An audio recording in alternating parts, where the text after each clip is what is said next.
Lyra had no choice. No babysitter, no money to spare, and a cleaning shift she could not afford to lose. So she tucked her 8-month-old son into the one quiet corner of the building no one ever checked, wrapped him in the softest blanket she owned, and prayed he would sleep long enough for her to get through the night. She never imagined that the most feared man in Chicago would be the one to find him. Victor Rossi had built his empire on 3 things: silence, absolute authority, and the kind of cold reputation that made grown men lower their eyes when he entered a room.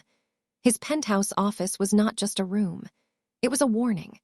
And not a single soul on his payroll had ever been reckless enough to cross that threshold uninvited. But when Lyra finally pushed open that door, shaking so hard her knuckles had gone white, she did not find what she expected.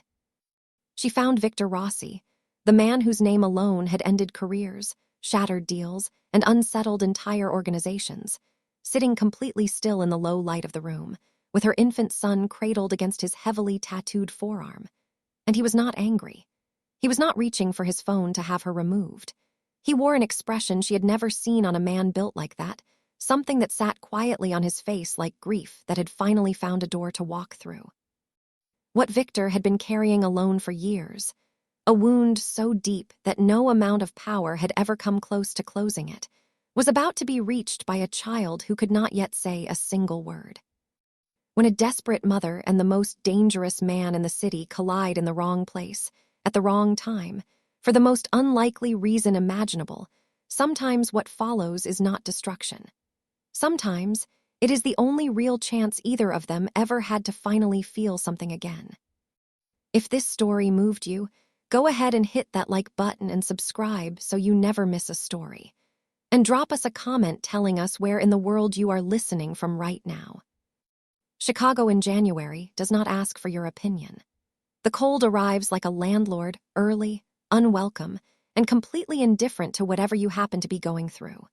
The wind rolling in off Lake Michigan had been tearing through the downtown streets for 4 straight days, and the kind of chill it carried was the sort that settled deep into your bones and reminded you, with remarkable efficiency, that this city owed you absolutely nothing.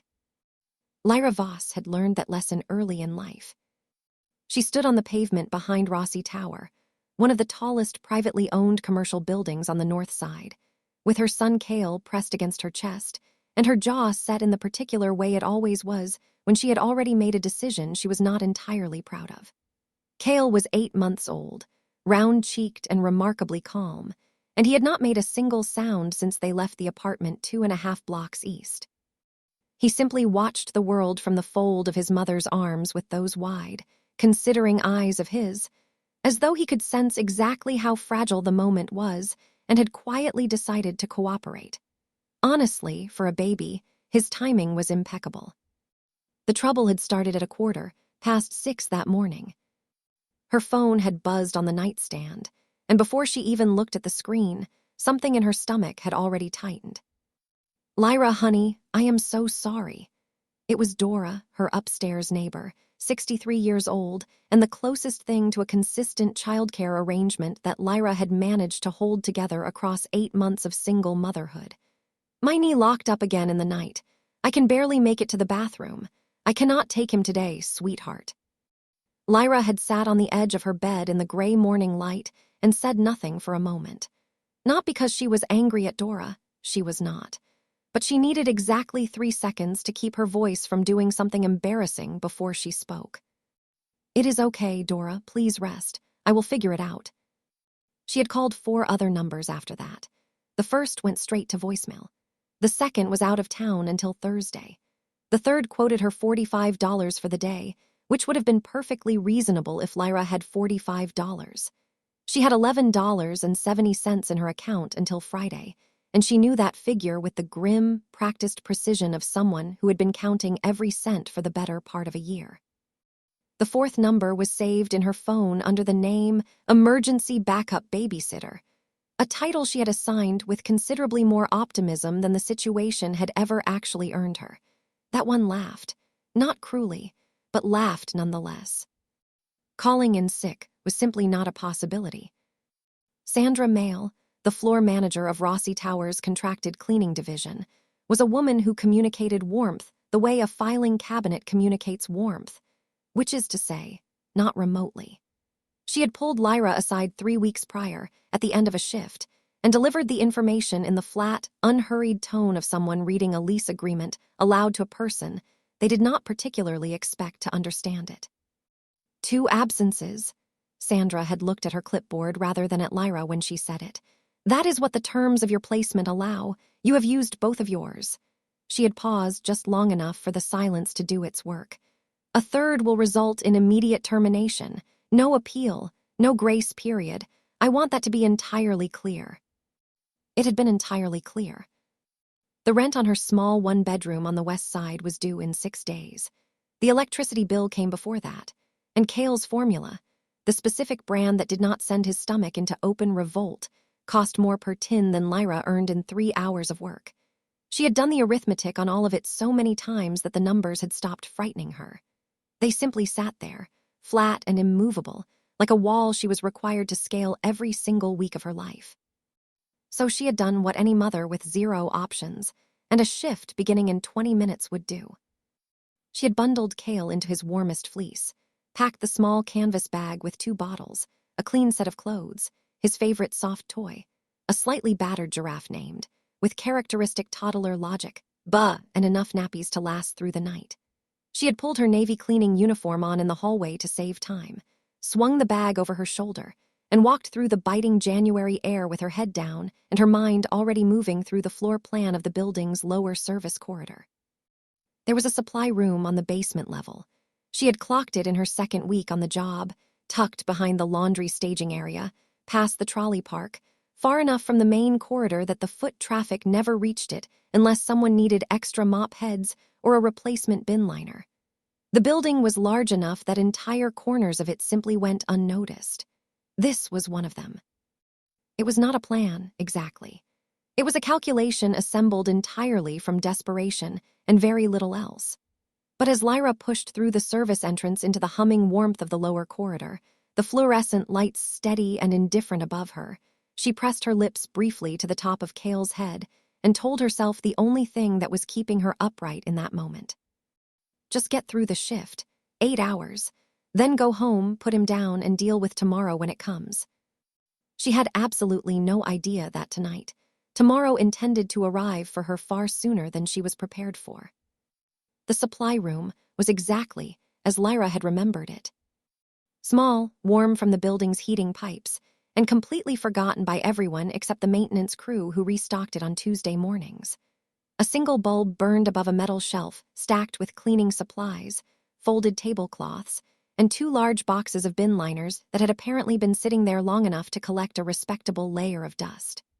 The floor was bare concrete, but it was clean, which, given the circumstances, was the most Lyra could reasonably ask for. She set Cale down on the folded tablecloth she had pulled from the 2nd shelf and knelt in front of him, studying his face the way she always did when she needed to think clearly, and he happened to be the only person available to think at. He looked back at her with complete seriousness, gripping Bud the giraffe by the neck with one fist. "Okay," she said quietly. "Here is the situation." Cale blinked. "I need you to stay here, be warm, and under absolutely no circumstances make enough noise for anyone to come looking." She reached into the canvas bag and pulled out a bottle, checked the temperature against the inside of her wrist, and handed it to him. "I am going to be 2 floors up. I will check on you every 40 minutes. That is the plan." He accepted the bottle with the calm authority of someone who had decided the terms of the arrangement were acceptable. Lyra sat back on her heels and let herself have exactly 4 seconds of feeling the full weight of what she was doing, hiding her infant son in a supply closet inside a building that housed, among other things, the operational headquarters of one of the most quietly powerful private organizations in the city. Then she stood up, straightened her uniform, and picked up her cleaning cart from the corridor outside. The thing about survival, she had come to understand, was that it did not wait for you to feel ready. It simply required you to move. She had first taken the placement at Rossi Tower 6 weeks ago through a contracted staffing agency that specialized in commercial cleaning and paid marginally above minimum wage. The building itself was unremarkable from the outside: glass, steel, 42 floors of corporate architecture, sitting at the northern edge of the business district like it had been placed there by someone who found subtlety deeply unnecessary. But the upper floors operated under a particular kind of quiet that the lower building did not share, and every member of the cleaning staff had been briefed, on their very first shift, about where the boundaries were. Floors 1 through 38 were standard rotation. The service staff covered them in pairs, working upward from the basement across 2 shifts. Floor 39 was executive conference space and required a supervisor's sign-off for access. Floor 40 was private offices, accessed only when the occupants requested it directly. And the penthouse, floor 42, did not exist on the cleaning rotation at all. "That floor is not part of your assignment," Sandra had said during the orientation, looking around the room as though personally disappointed by the number of questions she anticipated. "It is not part of anyone's assignment. You do not go above 40. You do not ask about what is above 40. And if you find yourself above 40 for any reason, you will have a conversation with me that neither of us will enjoy." No one had asked a follow-up question. That particular tone of voice had a way of discouraging curiosity. Lyra had been assigned floors 22 through 27 this evening, which was perfectly routine. She loaded her trolley in the equipment bay, clocked in 4 minutes before her scheduled start time. Sandra noticed lateness the way other people noticed bad weather, immediately and with a personal sense of grievance, and pushed through the service door to the staff elevator. The shift started like every other shift started. The corridors were empty, the offices locked, the hum of the building settling into its nighttime register. She moved through each floor with the particular efficiency of someone who could not afford to waste a single minute, and she counted them down as she went. 40 minutes in, she took the service elevator back to the basement, checked on Cale, asleep, one arm thrown above his head in the boneless way that only bobbies and people with absolutely no worries managed to sleep, tucked the blanket more firmly around his legs, and went back upstairs. The second check, 80 minutes in, went the same way. It was somewhere around the 2-hour mark, when she was midway through floor 25, that Sandra's voice crackled through the radio clipped to her trolley. "Voss." Lyra picked it up. "Yes. There is a spillage situation on 28 that the evening crew flagged and did not address." Sandra's voice had the texture of a woman who had been managing other people's oversights for 20 years and had not forgiven a single one. "I need you to extend up before you finish your rotation. Get it done before the 11 o'clock sign-off." "Understood," Lyra said. "I will head up after I finish 26. She set the radio down and kept moving. It was a reasonable request on its own. It was only a problem because floor 28 added 40 minutes she had not planned for, which meant her next check on Cale was going to run late. And Cale, for all his earlier cooperation, was an 8-month-old boy, and 8-month-old boys were not in the business of honoring verbal agreements. She pushed the trolley to the end of the corridor, pressed the elevator button, and told herself it would be fine. By the time she reached floor 28, she had almost believed it. She had arrived at the building 40 minutes before her shift was due to start. That had been deliberate. Lyra was many things, but she was not disorganized, and if she was going to do something as spectacularly ill-advised as this, she was at least going to do it properly. She had used the extra time to move through the lower corridor quietly, locate the supply room she had been counting on since that morning, and take a proper inventory of what she had to work with. The answer, as inventories go, was not overwhelming. 2 shelving units, a heating pipe running along the back wall that made the room genuinely warm, a stack of folded tablecloths in a shallow crate on the bottom shelf, and enough floor space between the shelves and the door for a person to crouch down comfortably. Or, more relevantly, for a baby to be laid out flat without touching either wall. Lyra had pulled 3 of the tablecloths from the crate and folded 2 of them into a firm, level base. The third she had folded lengthways into something that functioned reasonably well as a bolster along one side, just enough of a barrier to keep Cale from rolling without actually restricting him. She had set Bud the giraffe at the head of the arrangement, because geography mattered to Kale in a way that was genuinely impressive for someone who had only been alive for 8 months. If Ba was not within arm's reach when he woke, the mood of the entire operation shifted considerably. She had stepped back and looked at it. It was not a cot. It was not even close to a cot. But it was clean, it was padded, it was warm, and it was hidden. And on this particular evening, those 4 things were worth more to her than anything she could have purchased with $11.70. Kale had watched the whole preparation from the crook of her left arm, with an expression of mild academic interest. "Right," she said, lowering herself to one knee and settling him down onto the makeshift bed.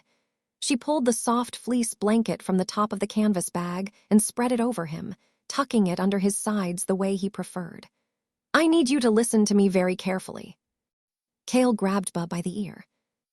"I know you think this is a negotiation," Lyra said. "It is not a negotiation. I need you to be quiet, stay here, and sleep."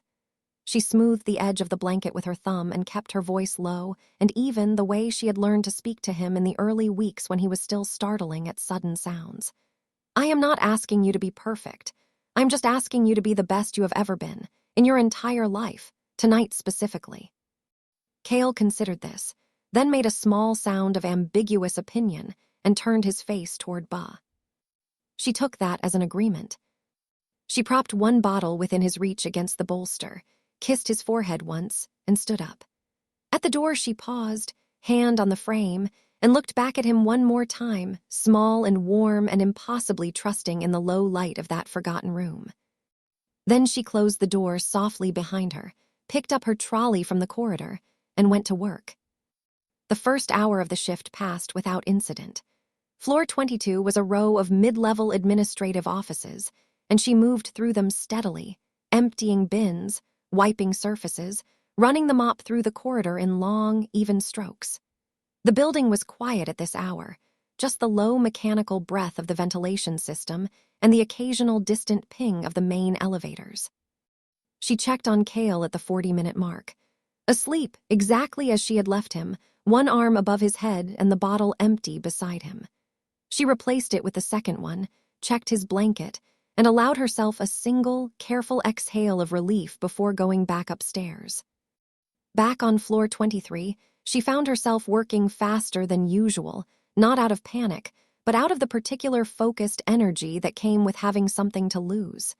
She knew this feeling well. It had been her default setting for most of the past year. It was during the second check, just before the 80-minute mark, that she passed Sandra in the corridor outside the equipment bay. Sandra looked up from her clipboard with the expression of a woman who was constitutionally incapable of passing a staff member in a corridor without conducting an informal assessment of their productivity. "You are ahead of rotation," Sandra said. It was not a compliment. It was an observation delivered with mild suspicion, as though efficiency in a person she did not entirely trust was simply a different category of problem. "I started early," Lyra said simply. Sandra held her gaze for a moment, then looked back at her clipboard. "Floor 28 is going to need attention before sign-off. I will radio you when you reach 26. "Understood." Sandra moved past her without another word, heels precise on the concrete floor, clipboard pressed to her side like a shield. Lyra waited until she had rounded the corner before allowing herself to breathe properly again. She did her second check on Kale immediately after, still asleep, still warm, but now relocated to somewhere beneath his left arm. She stood in the doorway of that small, quiet room for a moment longer than she needed to, listening to the soft, even rhythm of him breathing. Then Sandra's radio crackled through from 2 floors above, and Lyra Voss went back to being invisible.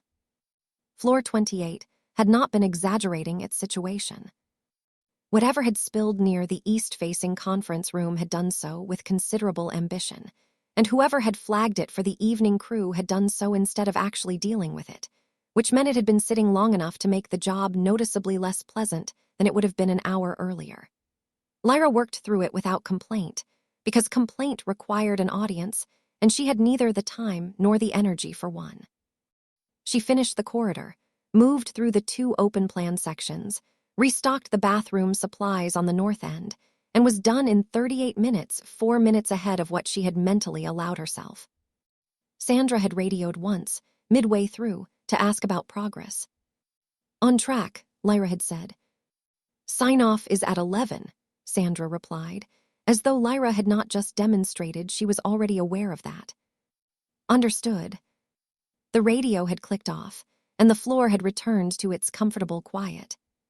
She loaded the trolley, rode the service elevator back down to the equipment bay, and checked her phone as she stepped out. 2 hours and 41 minutes since she had last looked in on Cale. That was longer than she had planned, longer than she was comfortable with, and the back of her neck had been registering that fact for the better part of the last hour. She told herself he was fine. He had been fine at the 80-minute mark. He had been sleeping soundly, warm, with a full bottle beside him and butt tucked under his arm. She told herself this clearly, and with some conviction as she walked the lower corridor toward the supply room. She pushed the door open. The room was exactly as she had left it, shelving units, heating pipe, the low amber hum of the single bulb overhead. The canvas bag was still there, propped against the bottom shelf. The spare nappies, the little sealed packet of baby wipes, the folded change of clothes, all exactly where she had placed them. The tablecloth bed was empty. Lyra stood in the doorway for what was probably 3 seconds, but felt considerably longer, her eyes moving from one end of the small room to the other, as though a second look might produce a different result. It did not. Cale was not there. The blanket was still loosely spread across the tablecloth, slightly rumpled, as though something had shifted beneath it and then moved away. Bud the giraffe was on the floor at the far edge of the makeshift bed, one leg folded under him at a mournful angle. Lyra stepped inside, crouched down, and pressed her hand flat against the tablecloth. "Still warm?" "No," she said. The word came out very quietly, which was the way things came out of her when the situation was serious enough that volume felt inadequate. She stood back up and looked at the floor, bare concrete, no sign of anything beyond the ordinary scuff marks of foot traffic. The door had been closed when she arrived. She was certain of that. She picked up the canvas bag, checked it instinctively, set it back down, and then stood in the middle of that small, warm room trying to construct a rational explanation for how an 8-month-old boy had ceased to be where she left him. The rational explanation was straightforward enough. 8-month-olds could crawl with a level of speed and intentionality that routinely ambushed parents who had momentarily forgotten this. But it did not answer the part of the question that mattered, which was where exactly he had crawled to, and whether anyone had found him first. She stepped back into the corridor. It was empty in both directions. The laundry staging area to her left was dark and shut for the evening. The trolley park to her right held 3 idle carts and nothing else.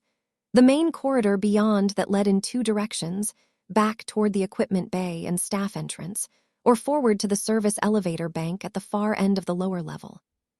She went right, not because she had a reason to, but because the elevator was the only route upward from this floor, and if Cale had moved, some part of her already understood that he had not stayed in the basement. She checked behind the trolleys. She checked the narrow gap beside the laundry bay door. She pushed the laundry bay open anyway and looked inside, dark, still nothing. "Cale!" Her voice was barely above a whisper because she was not yet ready to make this loud. Making it loud made it real in a way she was not prepared to commit to. The corridor gave her nothing back but the soft hum of the building. She moved to the elevator bank and checked the call panel. The down button was not illuminated, which meant nothing definitive. She pressed it, waited, rode up to the lobby level, and checked the small waiting alcove beside the security desk where deliveries sometimes staged overnight. Nothing. She took the stairs back down, checked the lower corridor again in the other direction, and found herself standing outside the equipment bay with her heart doing something she could not accurately describe as a rhythm. She pulled out her phone. 3 minutes had passed since she found the empty room. Then, with the particular cruelty of timing that the universe occasionally produced without apology, Sandra's voice came through the radio at her hip. "Voss, final sign-off in 9 minutes. I need you at the bay." Lyra stared at the radio. 9 minutes. No Kale. No sound. And one building's worth of floors between the basement and the one place every member of staff had been told, in plain and unambiguous language, they were never to go. She pressed the radio button and said the only thing she could manage. "On my way." Then she turned toward the service elevator and pressed the button for the floor above. The service elevator was slower than the main lifts. Lyra had noticed this on her first week and filed it away as a minor inconvenience. Right now, standing inside it with her hand pressed flat against the wall and her eyes on the illuminated floor numbers, it felt like a deliberate act of hostility. She rode up to the lobby level first, because that was the most logical place. The security desk, the front entrance, the wide marble corridor that connected the main doors to the reception area. If Kale had somehow reached the ground floor, someone would have seen him. The night security guard, a broad-shouldered man named Otis who had always struck her as someone who took the job seriously without being unpleasant about it, was at the desk when she stepped out. He looked up from his monitor. "Everything all right?" he asked. "Did anyone come through the lower corridor in the last hour?" Lyra kept her voice level. "Anyone with a—" She stopped. "Anyone carrying anything?" Otis frowned. "No, it has been quiet down here since 9. Why?" "I left something in the supply room," she said. "It seems to have moved." The way he looked at her suggested he found this answer slightly unusual, but Otis was not a man who pushed. He shook his head slowly. "Nobody came through this side." She thanked him, turned back to the elevator, and pressed the button for the basement again. The thing she had been trying not to think about was now the only thing she was thinking about. Kale had been crawling for 11 weeks. He had started late. The health visitor had been perfectly relaxed about it, but Lyra had not been. And then one afternoon, he had simply decided the floor was no longer sufficient and had covered the length of the living room with a speed that made her genuinely reconsider her assumptions about what he was capable of. Since then, he had also figured out how to push doors that were not fully latched, how to locate the one corner of any room that was the least convenient for him to reach, and how to do all of this in near-complete silence. The supply room door. She had pulled it to behind her. She had not checked the latch. She pressed her thumb against her palm and breathed slowly as the elevator descended. Back on the lower level, she walked the corridor one more time, methodically, checking every door. The laundry bay, the equipment bay, the small staff bathroom at the far end, all empty. Then she stopped outside a door she had not tried. It was set into the wall at the point where the main lower corridor met the secondary access passage, the one that ran behind the building's central infrastructure and connected, according to the floor plan she had studied during her first week orientation, to a private stairwell serving the upper floors. The door had a keypad above the handle, but the keypad light was green, and when Lyra pressed the handle on instinct, the door opened without resistance. The latch had not caught. She stood very still in the open doorway and listened. From somewhere above her, faint, ascending, and unmistakably real, came a small, cheerful sound. The specific sound of a baby who had discovered something new and found it entirely to his satisfaction. Lyra went through the door. The stairwell was narrow and bare-walled, with a metal handrail running up the right side and a strip of emergency lighting at each landing casting everything in pale amber. She took the first flight at a pace just below running, rounded the landing, and looked up. No Kale.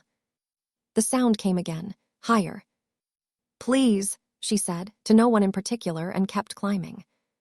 She counted the floors by the numbers stenciled on each landing door and moved steadily upward, listening at each level. Ground floor, nothing. Second, nothing. She passed floor after floor, each one quiet behind its door, the stairwell growing progressively more still and more removed from the ordinary sounds of the building below. She stopped at the 40th floor landing and pressed her ear to the door. Silence. She kept going. On the 41st floor landing, she paused again. Her breathing had gone uneven, not from the climb, but from the arithmetic of what was left above her. There was one more floor. She stood at the 42nd floor landing and looked at the door. It was not like the other doors. Where every other landing door had been standard-issue fire-rated steel, this one was darker, a deep iron-black finish with a horizontal handle, no window, and no floor number stenciled above it. There was a keypad to the right, but like the door downstairs, its light was green. Whatever system governed this floor, something had left it unsecured tonight.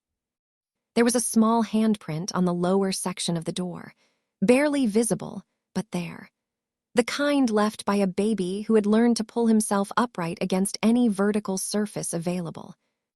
Lyra put both hands flat on the door and stood there for one full moment. She thought about Sandra. She thought about the orientation, about the particular weight Sandra had placed on those words, "You do not go above 40, and about the fact that her name was on a placement contract that could be voided without notice and without appeal. Then she thought about Cale on the other side of this door, alone, in a place that belonged to a man whose name had a specific quality of silence around it whenever anyone on staff spoke it. She pressed the handle down and pushed the door open. The 42nd floor was nothing like the rest of the building. The corridor beyond was short and opened almost immediately into a wide, high-ceilinged space, floor-to-ceiling windows on 3 sides, the city laid out below in cold and glittering silence. The room was furnished sparsely, with the kind of deliberate restraint that costs considerably more than abundance. A long desk. A single lamp, burning low. Dark wood and clean lines, and the faint smell of something that might have been whiskey or wood smoke or both.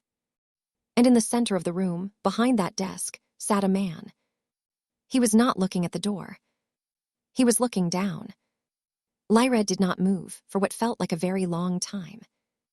The man behind the desk was large in the way that certain people were large, not just in physical dimension, but in the particular quality of stillness they occupied when they were not in motion. He was broad across the shoulders, dark-haired, dressed in a white shirt with the collar open and a navy waistcoat that sat on him like it had been made specifically for this room, this desk, this exact posture. His forearms were resting on the edge of the desk, and the ink began at his knuckles and ran upward, elaborate and dark against his skin, disappearing beneath his rolled sleeves. Victor Rossi. She had never seen him in person. She had seen his name on the building's ownership documentation during orientation, had heard it spoken in the particular lowered register that people reserved for things they respected and were slightly afraid of. Nothing she had heard had prepared her for the reality of sitting in the same room as him, which she was now technically doing, uninvited, at 11 o'clock at night. He was not looking at her. He was looking at Cale. Cale was sitting on the desk. Not perched uncertainly, not placed there reluctantly, sitting squarely in the cleared space between the desk lamp and the edge, upright and perfectly balanced, regarding Victor Rossi with the same expression of calm, frank assessment he turned on most new things he encountered. Bud the giraffe was not with him, which meant he had dropped it somewhere on the stairwell and moved on without sentiment. Lyra's voice, when it arrived, came out considerably smaller than she intended. "I am so sorry." She took one step inside the room. I do not know how he got here. I am going to take him right now, and you will never see either of us again." Victor did not look up. "He came through the stairwell door," he said. His voice was lower than she expected, unhurried, with the faint remnant of an accent that had mostly been worn smooth by years of something. "My security flagged the door sensor at the 41st floor 30 minutes ago. By the time Denko went to check the stairwell, this one was already on 42. He said this one without any particular edge to it. It was simply descriptive. Lyra stayed exactly where she was, because her legs had made a unilateral decision to stop cooperating until further notice. "I will take him now," she said again. "In a moment." She blinked. Victor finally looked up, not at her, but at Cale, who had at some point during the preceding 30 seconds decided that the large tattooed hand resting on the desk beside him was worth investigating. He reached out with the focused deliberateness of someone conducting an experiment, wrapped his small fingers around Victor's index finger, and held on. Victor went very still. It was not the stillness of someone controlling a reaction. It was something else, something that moved through him from the outside in, like a sound dropping out of a frequency you had not realized you were hearing until it stopped. The line of his jaw did not change, and his expression did not change, and yet something in the room shifted with a completeness that Lyra felt in her chest without being able to name it. Cale tightened his grip and made a sound of mild satisfaction. The man who had not been known, in any account Lyra had ever heard, to sit quietly for anything or anyone, sat quietly. "He is 8 months old," Victor said. It was not a question. "Yes," Lyra said. "He crawled up 11 flights of stairs." "I am aware of how that sounds." Something moved briefly across Victor's face. It was not quite a smile. It was the shape a smile left behind in a face that had not used one in long enough that the muscle memory was slightly imprecise. "What is his name?" "Cale." Victor looked at Cale again. Cale looked back with complete openness, still holding the finger, in no apparent hurry to do anything else. The city burned quietly through the glass behind them both. Lyra took a breath and made herself speak properly. "Mr. Rossi, I am genuinely sorry. I know what floor this is. I know I am not supposed to be here, and I know what it means that I am. I will accept whatever consequence you think is appropriate, but I need to take my son." "You hit him in the building," Victor said. "Yes." "Because you had no childcare." She considered lying. The consideration lasted approximately 1 second. "My neighbor's knee gave out. I had $11 in my account and a shift I could not miss. I used the supply room on the lower corridor. I checked on him every 40 minutes. I do not know how he reached the stairwell door." She stopped. "That is the full truth of it." Victor was quiet for a moment. Then he looked down at the small hand wrapped around his finger with a grip that was, objectively, remarkable for its size. "He does not let go," Victor said. It came out with a quality that was not quite observation, and not quite something else. "He does that," Lyra said carefully. "Once he has decided something is worth holding, he does not let go easily." Victor did not respond to that directly. He looked at Cale for another long moment, and whatever passed through him during those few seconds was something he kept entirely to himself. Then he straightened slightly in his chair and looked at Lyra for the first time properly, pale eyes, sharp-featured, carrying the particular weight of a man who had not been surprised by anything in a very long time. "Sit down," he said. Lyra did not sit down. "I think I should take Cale and leave." "That was not a suggestion, miss." "Voss," she said. "Lyra Voss." "Miss Voss," he said her name once as though filing it somewhere. "Sit down." Lyra sat down. The chair Lyra sat in was positioned across from the desk at a distance that felt deliberately considered, close enough for conversation, far enough to make clear that this was not the kind of room where people made themselves comfortable without permission. She sat with her back straight and her hands folded in her lap and watched Victor Rossi look at her son. Cale had released the finger at some point and was now sitting with his palms flat on the desk surface, patting it with the exploratory rhythm of someone testing whether it made an interesting sound. It did not make an interesting sound. He patted it again anyway, in case the result had changed.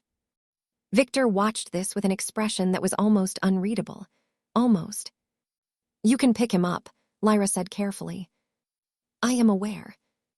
"I meant he will not object. He is not particular about who holds him as long as they seem calm." She paused. "He reads people quite well for someone his age." Victor looked at her briefly, then back at Cale. "So I have noticed." A silence settled between them, not the hostile kind, but the kind that had weight to it, the kind that meant something was moving underneath it before it surfaced. Lyra had learned not to fill silences like that. She waited.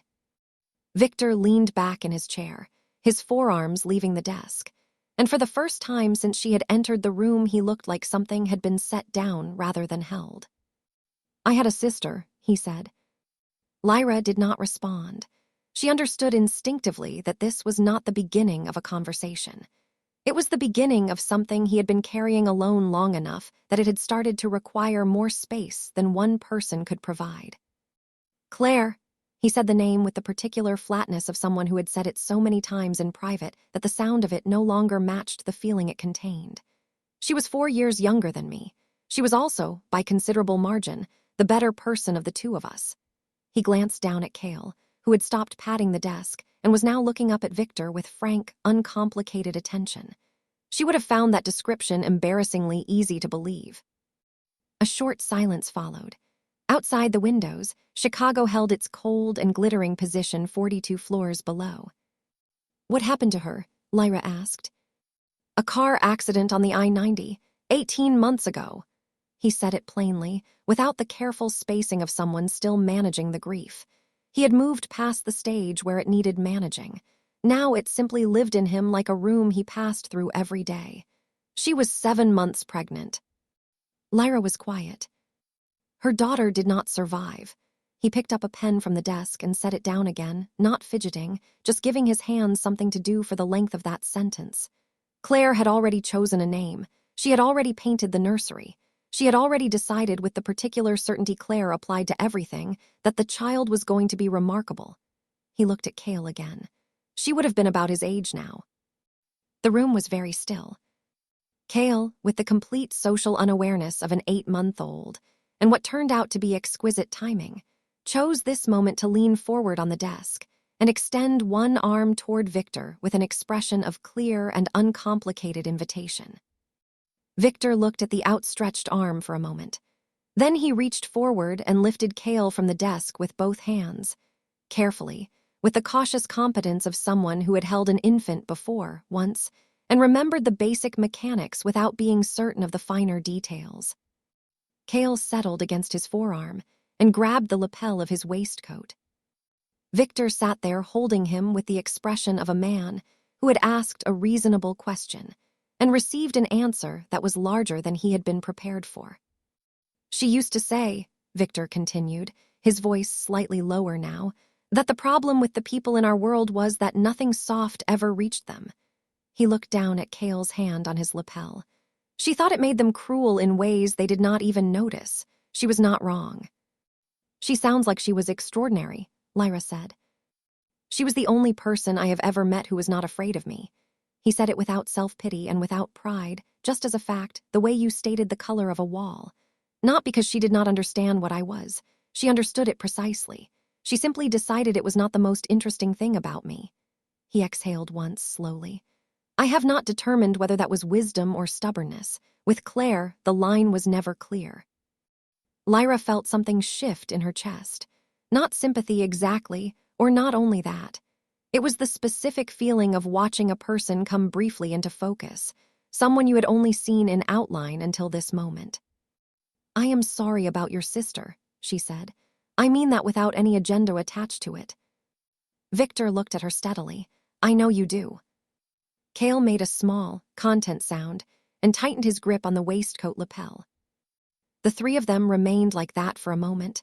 The most feared man in the city, a cleaning temp with $11 to her name, and an 8-month-old who had crawled up 11 flights of stairs and made himself entirely at home, while Chicago carried on below them, indifferent as ever to what was quietly shifting in the room above it.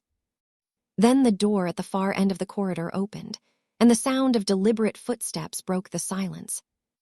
The footsteps belonged to 2 people. Lyra heard that before she saw them, 2 distinct rhythms in the corridor beyond the open doorway, one measured and deliberate, the other slightly faster, with the particular cadence of someone keeping pace with a person they did not want to fall behind. They appeared in the doorway together, and the contrast between them was immediate enough to be almost compositional. The first was a man in his mid-40s, built lean and economical, dressed in a dark suit that had no access to it anywhere. His hair was cropped close, his face angular, and he carried himself with the precise composure of someone who had spent enough years in rooms like this that none of them surprised him anymore. This was Denko. She recognized the name from what Victor had said earlier. Right-hand man was probably the polite version of what he actually was. The second was Sandra Mayle. Sandra looked, for the first time in Lyra's experience of her, like a woman who had mislaid her clipboard and not yet recovered from the disruption. Her eyes moved from Lyra to the baby to Victor, and then back to Lyra with the expression of someone running a calculation that kept returning an impossible result. Denko took in the room in one sweep and said nothing. His eyes settled on Victor with a question in them that he was disciplined enough not to put into words. Sandra was not quite as disciplined. Miss Voss. Her voice had the particular quality of someone attempting professionalism while standing in the middle of something they had not been briefed on. I have been looking for you for the past 20 minutes. Sign-off was at 11 and you... She stopped. Her gaze had landed on Cale, who was still comfortably installed against Victor's forearm with a fistful of navy waistcoat. Is that? Yes, Lyra said. You brought a child into the building. It was not my original plan for the evening. Sandra opened her mouth and closed it again, which was an expression Lyra had not previously seen on her face and suspected was quite rare. Denko stepped forward. He moved with the unhurried efficiency of a man who was never not working. Victor. He kept his voice even and low. I can have this managed quietly and quickly. No formal record, no agency notification. The placement is simply concluded tonight. It was, objectively, a reasonable offer. Clean, contained, no unnecessary escalation. The kind of solution that protected the organization without requiring anyone to raise their voice. Victor looked at him. She stays, he said. The room received this information in silence. Denko's expression did not change, but something behind his eyes made a brief recalibration. Victor. The situation is handled, Denko. I have assessed it. Victor shifted Cale slightly against his forearm and looked at his right-hand man with the calm, absolute quality that Lyra suspected was the face he wore when a decision had been made and the window for discussion had already closed. What I need from you right now is for this floor to go back to being what it was an hour ago. Quiet. Denko held his gaze for exactly 2 seconds. Then he nodded once, pulled the door behind him too, and stepped back into the corridor without another word. The sound of his footsteps moved away with the same measured rhythm they had arrived with. Sandra had not moved. She was looking at Lyra with an expression that had cycled through several emotions in quick succession and landed somewhere between professional obligation and the dawning awareness that she was standing in a room where her authority had a very firm ceiling. Miss Voss, she started. Sandra. Victor said the name once without looking at her. Sandra closed her mouth. Miss Voss's placement continues, he said. Her hours remain as contracted. Any adjustments to her rotation will come through me directly. He finally looked at Sandra, and whatever she saw in that look was enough to resolve whatever internal debate she had been conducting. Is that clear? Yes, Mr. Rossi. The words came out with the reflexive precision of a woman who had spent 20 years working inside a structure that had one final word on everything, and had just been reminded, with considerable efficiency, of where that word came from. Good, sign off the shift as complete and go home. Sandra left without making eye contact with Lyra, which was, all things considered, probably the most dignified exit available to her under the circumstances. The door clicked shut. The room returned to its low, lamplit quiet. Lyra let out a breath she had been holding since the footsteps first appeared in the corridor. She was not entirely certain it had been the breathing of someone who believed everything was going to be fine, but it had at least been the breathing of someone who was still in the room. You did not have to do that, she said. I am aware.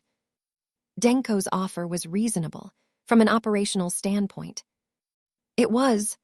Victor looked down at Cale, who had released the waistcoat lapel and was now examining Victor's watch with serious, methodical interest, turning the wrist with both hands as though he had been appointed to conduct an independent assessment of it. Most reasonable offers are made by people who do not have the full picture. Lyra looked at him carefully. And you have the full picture. I have enough of it. He glanced up at her briefly.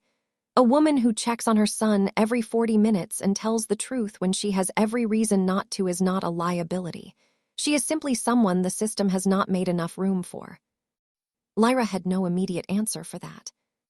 Outside, Chicago went on being Chicago, cold and vast, and completely uninterested in the question of whether any given person had enough room in it. Cale decided the watch had yielded all its available information and looked up at Victor instead. Victor set Cale down on the desk again with the same careful competence he had used to pick him up, and reached across to the left-hand drawer without ceremony. He produced a plain manila folder and laid it on the desk between them. Lyra looked at it but did not touch it. "What is that?" "A contract." He sat back in his chair and folded his hands together with the unhurried ease of a man conducting a meeting he had already decided the outcome of. "Facilities supervisor. The position covers floors 20 through 30. You would manage the contracted cleaning staff across both shifts, handle scheduling, quality oversight, and direct communication with building operations." He paused. "The salary is 4 times what you are currently earning through the agency." The room was very quiet. Lyra looked at the folder, then she looked at him. "You are offering me a promotion." "I am offering you a job." "Mr. Rossi, 2 hours ago I was a temp cleaner who smuggled her baby into your building and inadvertently walked into your private office at 11 o'clock at night." "Yes," he said, "I was present for all of that." "And your response is to offer me a supervisory role." "My response," Victor said, with the particular patience of a man who did not repeat himself often and was making a considered exception, "is to offer you a position that reflects what I have actually observed rather than what the paperwork currently says about you." He reached forward and turned the folder slightly so it faced her properly. "You managed a crisis tonight with no resources, no backup, and no margin for error. You were honest when it would have been far simpler to construct a story, and you kept your composure in a room where most people with considerably more standing would not have." He left a brief pause. "The agency has you listed as a general placement temp. That classification is clearly not accurate." Lyra sat with all of this for a moment. "You could also just be doing this because of Cale," she said. "Because of Claire." She said it carefully, without accusation, because she needed to know, and she had decided somewhere in the past 2 hours that being honest with this man was both the most dangerous and the most sensible policy available to her. Victor looked at her steadily. "That is a fair thing to say." "I am not saying it to be ungrateful." "I know." He was quiet for a moment, and she could see him weighing his answer with genuine consideration rather than reaching for the nearest convenient one. "Claire would have said that the two things are not mutually exclusive, that doing something for a human reason does not make it a bad decision. She was also, as I have mentioned, significantly better at being a person than I am, so I have learned to apply her reasoning where I can." He looked at the folder. "But I want to be clear. This is not charity, Miss Voss. I do not operate charitably. What I am offering you is a role I need filled by someone I can trust to do it properly, and tonight you demonstrated, under conditions I did not arrange and could not have predicted, that you are that person." Lyra was quiet for a moment. Outside, the wind had picked up and was pressing itself against the glass in long, low sweeps. "Can I ask you something?" she said. "You can ask." "Do you actually believe that? Or is this the part where the practical man tells himself a practical story, so the thing he is doing for a human reason sounds like a business decision?" Something crossed Victor's face, brief, unguarded, and gone almost before it arrived. It was the closest thing to genuine amusement she had seen from him all evening. "Claire would have liked you," he said. "That is not an answer." "No," he agreed. "It is not." He looked at the folder, then back at her. "Both things are true at the same time. I am not in the habit of separating them when they point in the same direction." Lyra nodded slowly. She looked down at the contract and turned the first page without picking it up. The terms were straightforward: start date, salary, reporting structure, benefits that her current position did not come within any reasonable distance of. She read the first 2 paragraphs, stopped, and sat back. "The rent on my apartment is due in 6 days," she said. "The position includes a signing advance." She looked up. "You already put that in there." "I told you, practical." Cale, who had been conducting a thorough inspection of the desk edge for the past several minutes, made a decisive sound and sat back on his heels. apparently satisfied that the structural integrity of the furniture met his standards. Lyra looked at her son. Then she looked at the contract. Then she looked at Victor Rossi, a man with a building full of people who lowered their eyes when he entered, who had not spoken his sister's name to another living soul in 18 months by her estimation, and who was currently sitting across from her offering her a ladder rung in a city that had spent the better part of a year reminding her there were none available. "This city does not give people enough rungs," Victor said. It came out quieter than the rest of the conversation, as though he was not entirely sure who he was saying it to. "No," Lyra said, "it does not." She picked up the folder. She did not sign it yet. She was not a person who signed things without reading them properly, and that quality had kept her out of several bad situations over the years. But she held it, which was the first concrete movement she had made toward a future that did not involve counting the days until Friday with $11.70 in her account. Victor picked up his pen and set it on the desk beside her. He did not push, he simply made it available. Lyra read the contract through twice. Not because she was stalling, but because she was the kind of person who had learned the hard way that the distance between what something sounded like and what it actually said could be significant, and she had Cale to think about now at every decision she made. Victor did not rush her. He moved to the window while she read, hands clasped behind his back, and stood looking out at the city with the settled quietness of a man who had learned to occupy his own silence without being consumed by it. It took her 14 minutes. When she set the last page down, she picked up the pen. "There is a clause on page 4, she said. Victor turned from the window. "The non-disclosure terms are broader than standard. They cover not just proprietary business information, but also, and I am quoting directly, any observed conduct, personal communication, or interaction occurring within the premises." She held the pen, but had not yet written anything. "I understand why that clause exists in your world. I am not objecting to it. I just want us both to be clear that I have read it, and that my agreeing to it means something." Victor studied her for a moment. "It means you are not reckless with things that are not yours to share." "Yes. That is precisely the version of that clause I need someone in this position to understand." He moved back to the desk and sat down. "Most people sign it without reading page 4. Most people have not spent a year making decisions with no safety net," Lyra said. "It makes you careful." She signed the contract.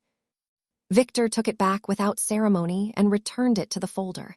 He did not make the moment larger than it was, which she appreciated. Some things did not need a frame around them. Cale had been unusually quiet throughout the signing, occupying himself on the desk with a level of self-contained industry that Lyra recognized as the particular calm that preceded unpredictable behavior. She glanced at him just as he pushed himself from sitting onto his knees with both palms flat on the desk surface. Then he looked at the gap between the desk and the chair where Victor was sitting. "Cale," Lyra said, in the tone she used when she could see the direction of his thinking and had reasonable concerns about it.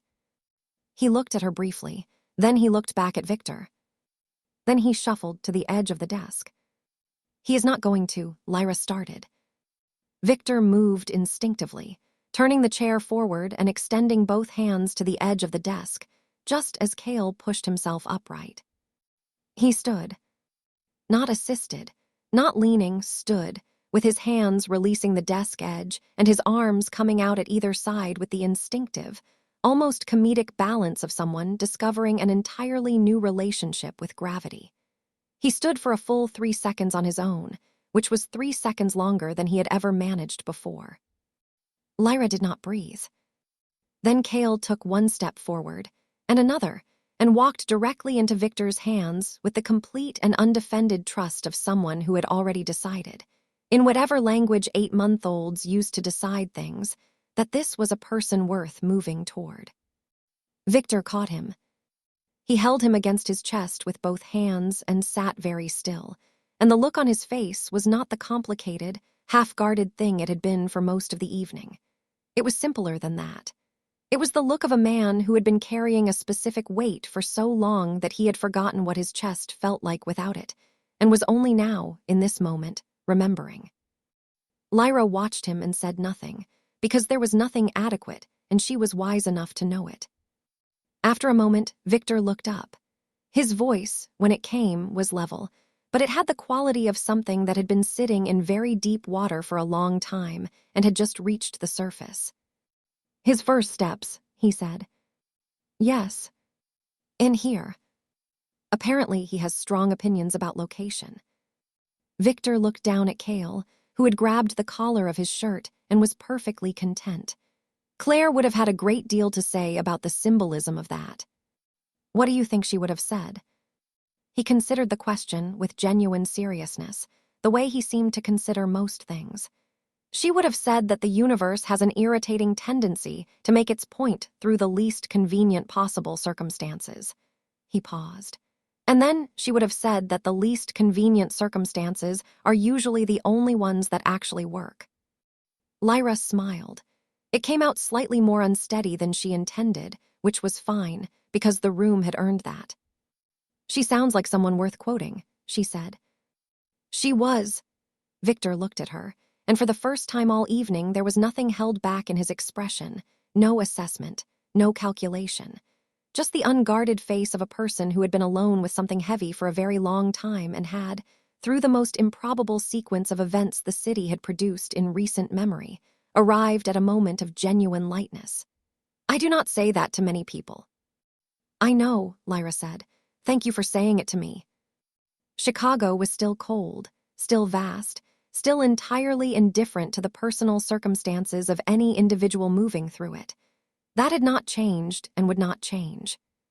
But on the 42nd floor of Rossi Tower, at 11:30 on a January night, a woman who had walked in with $11 and a secret had walked out with a future.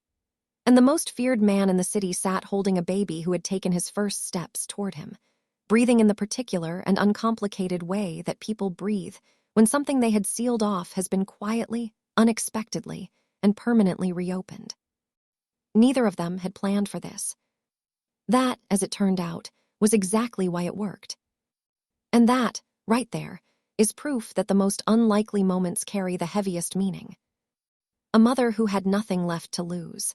A man who had everything except the one thing that mattered. And a baby who had absolutely no regard for the rules and changed everything because of it. If this story sat with you, if it moved something in you even a little, do us a simple kindness and hit that like button. Share it with someone who needs to hear that the most unexpected doors sometimes open in the most unexpected ways. And if you have not already, subscribe, because we have many more stories where this one came from. We will see you in the next one.